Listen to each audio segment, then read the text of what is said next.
हाँ तो नमस्कार मेरे प्रिय विद्यार्थी जी। तो कैसे हैं आप लोग? मैं उम्मीद करता हूँ कि आप लोग बहुत बढ़िया होंगे, मस्त होंगे, पढ़ाई करते होंगे। क्योंकि आप लोग का एग्जाम का जो टाइम है दिन प्रतिदिन नजदीक आता जा रहा है। बहुत सारे ऐसे बच्चे होंगे जिनको ये एहसास नहीं हो रहा होगा और कुछ ऐसे विद्यार्थी हैं जिनको अब एहसास धीरे-धीरे होने लगा होगा कि मेरा बोर्ड एग्जाम नजदीक आ रहा है। देखिए, यह महीना चल रहा है अगस्त का। अगस्त से आप जोड़ लीजिए अगस्त, सितंबर, अक्टूबर, नवंबर, दिसंबर, जनवरी और आपके पास 6 महीना का टाइम है। अगर पीछे आपका जो बैकलॉग लगा है उसको क्लियर कीजिए, ठीक है? बैकलॉग कंप्लीट करने के बाद आप रिवीजन पर ध्यान दीजिए क्योंकि रिवीजन इतना इम्पोर्टेंट है, पढ़ने से कई गुना ज़्यादा इम्पोर्टेंट रिवीजन होता है। रिवीजन नहीं कीजिएगा तो पढ़ा हुआ भी आप भूल जाइएगा, ठीक है? तो रिवीजन करते रहिएगा समय-समय पर। तो आज के इस वीडियो में हम लोग सीखने वाले हैं एक ग्रामर का महत्वपूर्ण टॉपिक नंबर, ठीक है ना? तो नंबर हमारे बोर्ड एग्जाम में 2 से 3 मार्क्स का आता है। इम्पोर्टेंट टॉपिक है, छोटा-सा टॉपिक है और बहुत ही मज़ेदार टॉपिक है। ठीक है? तो आप लोग इस वीडियो को शुरू से लेकर अंत तक देखिएगा, ठीक है? तो चलिए वीडियो को स्टार्ट करते हैं। सबसे पहले जानते हैं कि नंबर होता क्या है? नंबर क्या है? तो नंबर एक संख्या, ठीक है ना? नंबर का हिंदी होता है संख्या। उसको वचन भी बोलते हैं और संख्या भी बोलते हैं। देखिए, इंग्लिश में अगर इसको डिफाइन करना होगा तो कैसे करेंगे? तो कह रहे हैं कि what is number? The number denotes the numerative ability of a person और ए थिंग। देखिए, न्यूमरेटिव एबिलिटी का मतलब होता है कि किसी व्यक्ति या वस्तु की संख्या का बोध कराता है। न्यूमरेटिव कोई पूछ देगा कि बताइए न्यूमरेटिव एबिलिटी का मतलब क्या होता है? संख्या को बताना। न्यूमेरिक मतलब होता है संख्या, ठीक है? और डिनोट्स मतलब होता है बताना। डिनोट्स के स्थान पर आप लिख सकते सो या फिर इसके जगह पर लिख सकते हैं इंडिकेट। इन दोनों के अर्थ जो है समान होता है। इन डिनोट लिखिए या फिर इसके जगह पर इंडिकेट लिखिए या आप इसके जगह पर शो लिखिए। तीनों का मतलब होता है दिखाना, सूचित करना, ठीक है ना? तो किसी व्यक्ति या वस्तु की संख्या का बोध कराता है, उसी को वचन या फिर संख्या कहते हैं। इंग्लिश में number denotes the numeric ability of a person और ए थिंग, ठीक है? चलिए, ये तो समझ गए। अब देखिए नंबर कितने प्रकार के होते हैं। तो नंबर बेसिकली 2 प्रकार के होते हैं, सिंगुलर और प्लूरल। सिंगुलर को हम लोग बोलते हैं एक वचन और प्लूरल को बोलते हैं बहुवचन, ठीक है? यहाँ तक कोई दिक्कत नहीं। चलिए आगे बढ़ते हैं। आगे व्हाट इज सिंगुलर नंबर? अब जानेंगे कि सिंगुलर नंबर क्या होता है, ठीक है ना? तो सिंगुलर नंबर देखिए, singular number denotes only one person और थिंग। सिंगुलर नंबर जो होता है सिर्फ और सिर्फ किसी एक व्यक्ति या एक वस्तु को बोध कराता है, ठीक है? जहां भी आपको कोई एक वस्तु और एक वस्तु के बारे में बोलेगा, सॉरी, एक व्यक्ति और एक वस्तु के बारे में बोलेगा और पूछेगा कि ये बताओ कौन सा नंबर से, तो आपको बताना है कि ये सिंगुलर नंबर होगा, ठीक है? For example boy, girl, horse etcetera. कोई दिक्कत नहीं। चलिए अब हम लोग बढ़ते हैं प्लुरल। व्हाट इज सिंगुलर हो गया, अब हम लोग पढ़ेंगे प्लुरल नंबर किसको कहते हैं, ठीक है ना? प्लुरल नंबर क्या होता है? तो देखिए व्हाट इज प्लुरल नंबर। कोई पूछ देगा, मान लीजिए आप चल रहे हैं और बीच रास्ते में कोई कोई पूछ दिया कि बाबू बताओ प्लुरल नंबर किसको कहते हैं, तो आप क्या बताइएगा?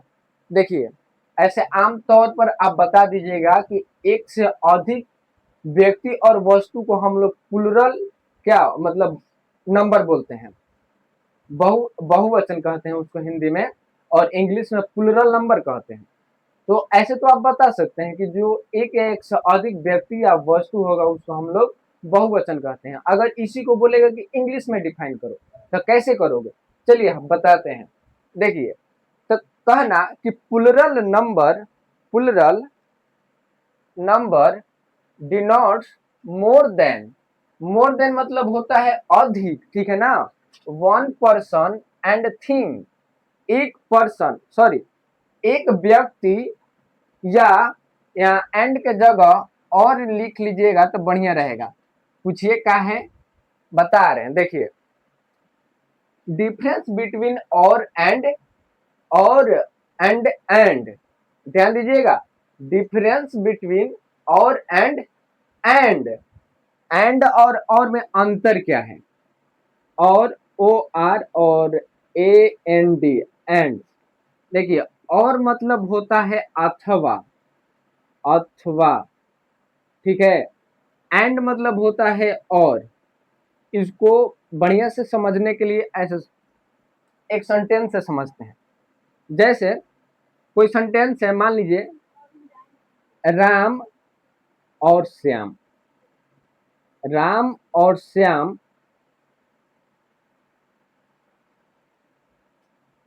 राम और Shyam is going to market या फिर गोइंग टू स्कूल, मान लो कुछ भी, स्कूल, SCHLL, ठीक है। तो देखिए यहाँ हमने और का यूज किया, किसका यूज किया, और का। और नीचे वाले सेंटेंस में यहाँ हम लोग करेंगे एंड का यूज, एंड का use. Ram and Shyam are going to school, going to school. अब देखिए, अब यहाँ स्पष्ट दिखाई देगा, यहाँ आपको एकदम क्लीन समझ में आएगा कि और के यूज और एंड के यूज कहाँ होता है। यहाँ कह रहे राम और श्याम, मतलब राम या श्याम दोनों में से किसी एक, ठीक है, राम या श्याम दोनों में से कोई एक को कह रहा है। लेकिन यहाँ कह रहे राम एंड श्याम, राम और श्याम, दैट मीन्स बोथ, दोनों का बोध हो रहा है। राम एंड श्याम दोनों स्कूल जा रहे हैं, लेकिन यहाँ एक स्कूल जा रहे थे और यहाँ दोनों स्कूल जा रहे हैं। तो अंतर समझ में आ गया कि और का यूज कहाँ करेंगे और एंड का यूज कहाँ करेंगे। तो देखिए हम लोग अपने पॉइंट पर आते हैं। तो यहाँ पर्सन और थिंग, एक या एक से अधिक व्यक्ति या वस्तु आपको दिखेगा तो उसको बोलिएगा कि यह, सॉरी, एक या एक से अधिक दिखेगा तो उसको बोलिएगा कि यह प्लुरल नंबर है, बहुवचन संख्या है, ठीक है। यहाँ तक सारी बातें आप लोग को समझ में आ गई। चलिए आगे बढ़ते हैं। देखिए फॉर एग्जाम्पल बॉयज हो गया, गर्ल्स हो गया, हॉर्सेस हो गया, एटसेट्रा। मतलब इसके कुछ नियम्स होते हैं। नियम्स क्या होते हैं, जो सिंगुलर में होते हैं उनको प्लुरल में बदलने के लिए। देखिए एक नियम हम आज बता रहे हैं और नेक्स्ट वीडियो में आप लोग को नेक्स्ट क्लास में इसके आगे हम बताएंगे। इसके और भी बहुत सारे नियम होते हैं जो सिंगुलर से प्लुरल बनाए जाते हैं। आपको इस वीडियो में एक नियम बता रहे हैं। देखिए नियम है कि सामान्यतः सिंगुलर नाउन में एस या ईएस लगाकर प्लुरल बनाया जाता है।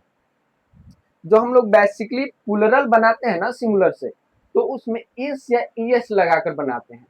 देखिए जैसे बॉय है तो बॉय में हम लोग लिख देंगे, लगा देंगे एस तो बन जाएगा बॉयज, सिंगुलर से प्लुरल बन गया। गर्ल्स है तो गर्ल्स में एस लगा देंगे तो सिंगुलर से प्लुरल बन जाएगा, GIRLS। यहाँ तक सारी बातें समझ में आ रही है। हाँ चलिए आगे बढ़ते हैं। हॉर्स, HORSE, इसमें भी एस लगा देंगे तो हॉर्सेस हो जाएगा जो कि बहुवचन हो जाएगा। यहाँ कैट है तो कैट में भी एस लगा देंगे, CATS, कैट्स। फैन है तो फैन में भी एस लगा देंगे, फैन। डॉग है तो डॉग में भी एस लगा देंगे, हो जाएगा डॉग्स। चलिए यहाँ तक सारी बातें आप लोगों को समझ में आ गई। तो एक बार चैट बॉक्स में हट कर जरूर इमोजी सेंड कीजिएगा, ठीक है। तो आज के क्लास में बस इतना ही। क्लास कैसा लगा आप लोग कमेंट जरूर करके बताइएगा, ठीक है। तो इस वीडियो को यहीं पर समाप्त करते हैं।